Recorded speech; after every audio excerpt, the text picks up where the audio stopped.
In terms of my experience, I mean, obviously, I trained from JIPMER in 1995 and then did my DM in PGI from 1998. Of course, both these are institutes and we had small limitations, but in terms of equipment and blood gas and everything else, we had the facilities. The only handicap we had was we couldn't get the disposables. So mostly the parents used to buy the IV cannulas or the central lines even.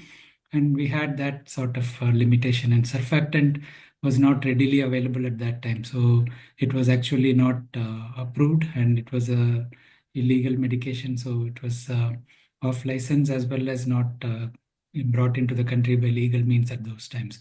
Of course, in the past 20 years, surfactant is available in India, it's marketed, and hopefully the cost is coming down.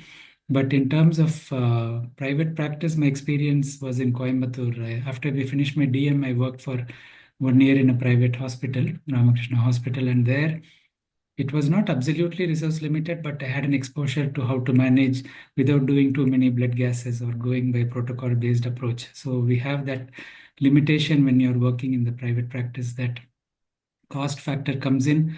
You need to discuss with the family about the options available and procedures, the duration of stay, and everything else. In India at that time, we didn't have insurance as a prominent factor.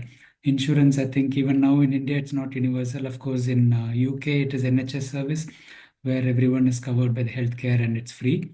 In UAE, it's like US system, we have insurance-based cover. So the diagnosis is made and justified, then the insurance will pay a certain amount. It's called DRG or diagnosis related groups. So if you have RDS, you get a certain amount of money, and if the size of the baby is different, so for example, a 1.5 kilo baby with RDS gets a bigger amount than a 2 kilo baby with RDS. So it works like that. So whatever you spend on the baby's care, or however many surfactant doses you give, however many days you stay in the unit, doesn't matter. So ultimately you get paid according to the diagnosis. Of course, you have to justify the diagnosis to get that.